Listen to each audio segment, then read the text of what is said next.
Salut, aujourd'hui je vais faire une petite capsule comment utiliser un lancer lourd de la bonne façon sans que ce soit compliqué non plus parce que si on regarde en général, beaucoup de pêcheurs achètent un lancer lourd puis souvent pour eux là c'est terrible de pêcher avec un lancer lourd, c'est une complication totale.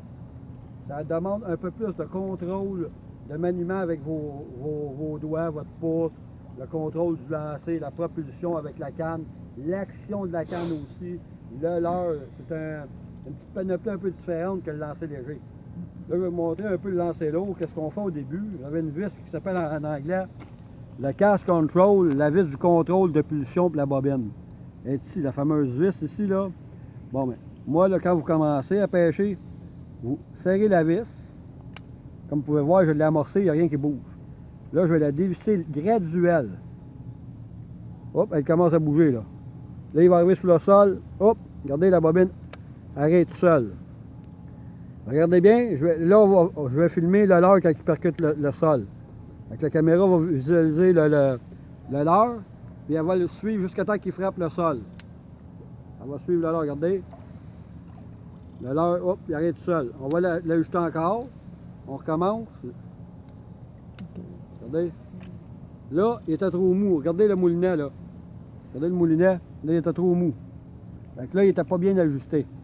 Donc là, ce qu'on fait ici, on tire lentement sans emmêler encore plus la corde.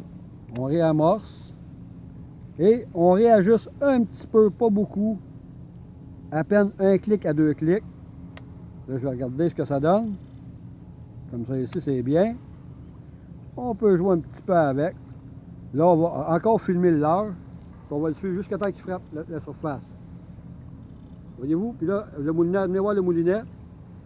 Venez voir le moulinet. Le moulinet, regardez, n'est pas emmêlé du tout. Regardez, je donne des coups sur le fil à peine. On va refilmer encore une fois le leurre. Là, regardez la bobine de moulinet.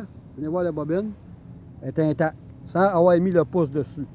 Donc là, logiquement, pour le poids du leurre, le moulinet serait bien ajusté. Il ne faut pas aussi lancer à bout de bras des lancers rapides, un peu comme nos fans de pêche américains qui sont habitués depuis plusieurs années. Il faut lancer graduel, un lancer progressif. Embarquez sur la pierre ici. Je me garde environ, ici, de mon leurre à la pointe de la canne. Je garde environ une quinzaine de pouces entre le leurre et la canne pour faire une propulsion. Là, je garde toujours mon moulinet, les poignées vers le ciel, les anneaux sur le côté un peu aussi. Et j'incline ma canne en arrière, comme ça, vous voyez en ligne droite, 9 heures. Un peu comme la pêche à mouche un peu, moi c'est 9 heures. Et je propulse, j'arrête 11 heures. La canne pointe vers le ciel. Je recommence, 9 heures. Avec ma main, comme vous pouvez voir, je m'en sers comme un ressort de catapulte. Et j'arrête souvent, puis la canne est appuyée souvent ici à côté, sur mon avant-bras. J'arrête 11 heures. En même temps, quand vous voulez être plus précis pour lancer un leurre dans un endroit propice où un prédateur peut être caché, un achigan, un brochet, près d'une grosse pierre cachée sous l'eau, près d'un arbre, un obstacle que il peut y avoir une structure humaine, puisqu'on doute que le poisson peut être caché, vous prenez votre canne et vous pointez. Un peu comme une mire d'arme à feu, comme une arme à feu avec un télescope. On pointe l'arme à feu pour tirer le gibier. La même affaire avec votre canne. Vous pointez l'endroit en ligne droite sans aller à un lancer agressif. Et, regardez, ma canne est bien droite. Le leurre est vis-à-vis de ce que je voulais lancer. Je vais ramener rapidement. Là, j'ai lancé vis-à-vis moi. Là, je vais incliner un peu plus à gauche. Je prends ma canne et je pointe un peu plus à gauche. Regardez. Carrément en avant de moi. Je suis direct positionné en avant de moi. Le truc, c'est de pointer la canne et lancer en ligne droite avec votre lancer l'eau sans propulser un élan agressif puis très puissant. Ça va aller aussi loin. Regardez. Là, je l'arrête.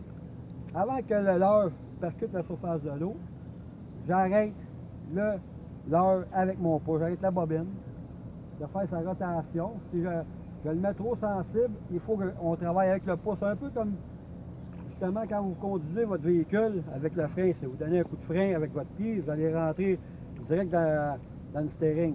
Vous y allez graduel, c'est la même affaire que votre pouce. Avec votre pouce, vous y allez lentement.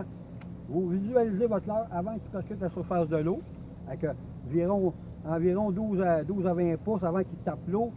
Vous modérez avec votre pouce la bobine. Le leurre va arrêter lentement, vous n'aurez jamais de nid de poule, ce qu'on appelle des backlash. Comme je vous dis, vous lancez toujours en ligne droite, comme ça ici. Le leurre, vous l'arrêtez où ce que vous voulez avec votre pouce. C'est vous que vous faites de votre propre contrôle, la distance. Et le frein magnétique, exemple, si vous pêchez, vous avez un vent face à vous, le frein magnétique va vous aider à ralentir la pulsion de la bobine. Ça va ralentir et ça va être moins porté à vouloir faire des backlash, justement. Regardez. L'arrêter avec le pouce avant que le leurre percute la surface de l'eau. C'était ma chronique sur les lancers lourds. À la prochaine.